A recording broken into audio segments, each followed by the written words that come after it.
Can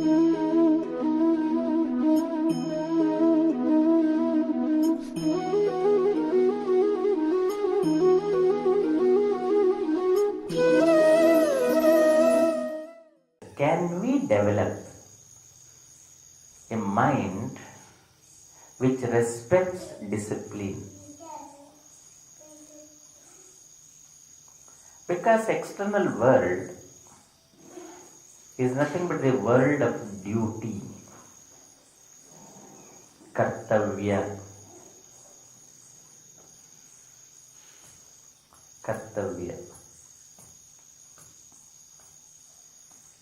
Sangam tektva, detach and do your duty. Niyatah kuru karmani sangam tektva dhananjaya. Niyatah kuru karmani, whatever you are supposed to do, you got to do, due to do. Learn to do it. I have to take care of the family, let me take care of the family, that's also simple. I have to take care of this ashram, let me take care of this ashram. It is a duty. No self-pity is going to work here. I have to. So why do we have to create self-pity here? When I have to do it, let me do it. That's all. So can we develop that kind of mind, which is nothing but a preparatory mind for samadhi? A mind that is required for samadhi. Can we develop that kind of mind? Where minimum choices, that is the simple living, is it not? Simple living, what simple living? Straightforward, I can see straight. What is not simple, which is crooked? I can't see. That is crooked. So as a sadhaka, is it possible for me to develop a mind of simplicity? Simplicity. Children are free because most of the time they are simple. They are simple. Of course, after 2-3 years, we train the child not to become simple, and we introduce all sorts of crookedness in the child's mind. But at least first 1 or 2 years, right? 1 or 2 years, we enjoy every moment of the child because the child is like that. Even when the child cries, the child is not pretending to cry. It cries. Next minute it smiles. For the child, both are one and the same. We have put lot of instructions, lot of restrictions on us.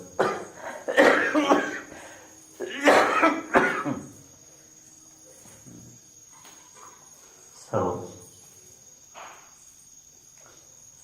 can my journey start with this kind of preparation?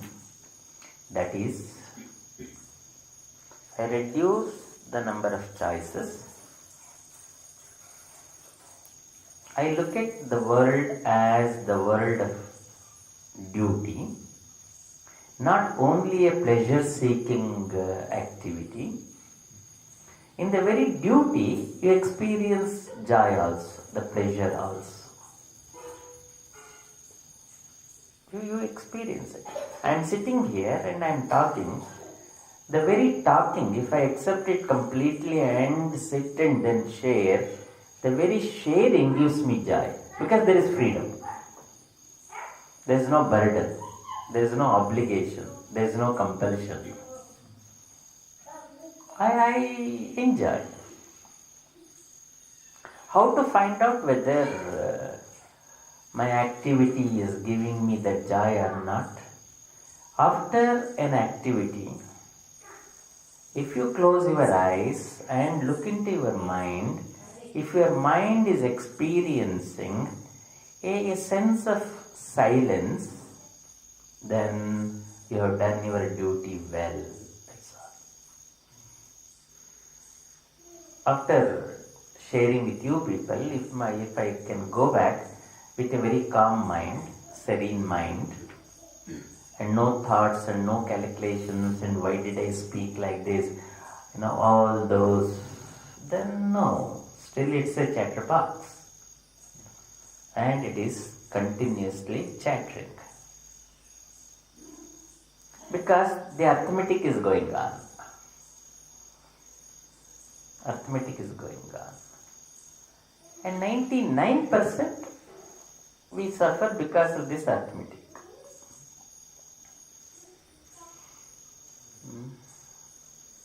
Right? Are you seeing it? Somehow I feel this kind of knowledge is very, very important. Practices, there are thousands and thousands of practices. Thousands. But if any practice picks up this thread of understanding, whatever you do becomes your sadhana. Whatever you do. You want to do puja, that becomes your sadhana. You want to stand before idol and start scolding, do that becomes your sadhana. You need not always praise Bhagwan. Oh Lord, you are great, I say. Need not be any activity. That's why in India you see crores and crores of sadhana methodologies. Crores.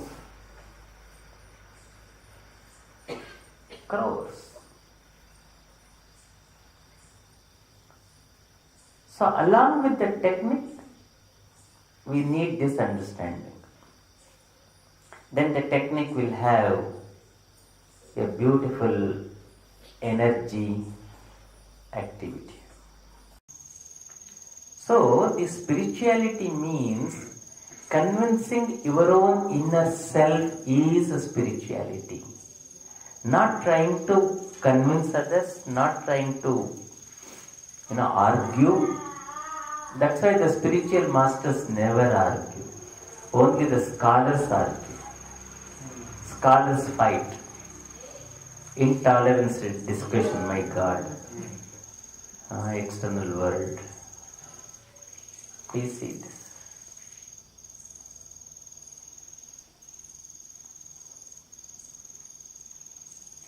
So can I develop a mind where the mind does not get into any arguments? Can I develop that kind of mind? This is again meditation.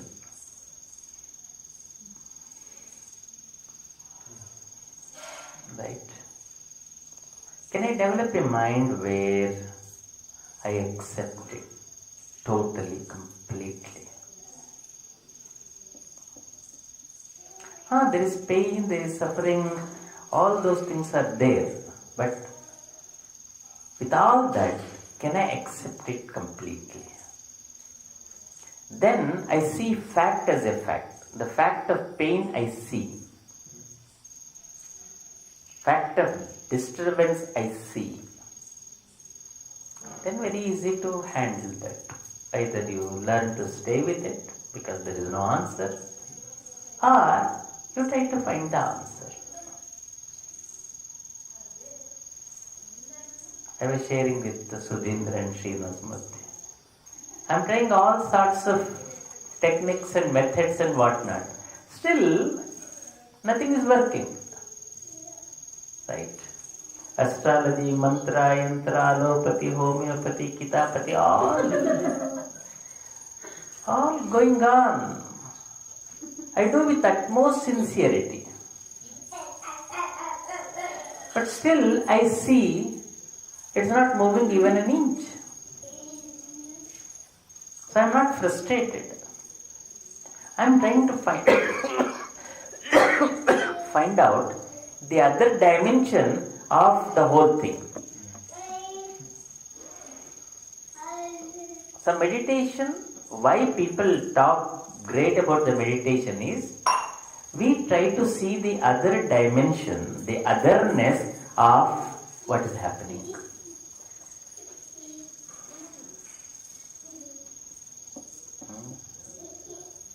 For that, what is to be done? Learn to sit without doing anything. Right? Learn to sit. You see your own boredom, you see your own irritation, you see your own helplessness, insecurity, self-pity, frustration, dejection. Please watch it. It's a beautiful thing to watch. It's a beautiful thing to watch. Do we have the space to see that? I want you people to go back with such messages. That's why my way of looking at life is not stick to any particular practice and say that is going to give something. I want you to go beyond and do all these things as duty. Morning, get up and do yogasanas, pranayama, do japa. They're all important, very, very important, I'm telling you. But whatever I'm trying to experience does not have any direct impact on all these things. So what I'm trying to say is, mind, and mind. Everything is the product of your mind. Product of your mind. Can I study this mind as a beautiful book? And that is meditation. Studying the mind is meditation. So when you can study the mind, when you open the mind, is it not? Without opening the mind, how can you study the mind? If I open the book, then I can see some sentences, some paragraphs, some statements. So I have to open the mind. How to open the mind? Learn to stay with the mind. That's why our great masters never read any books. They were reading their own books. That's why they could give varieties of insights about life. Varieties of insights. And that's why I am very fortunate to receive such intuitive experiences.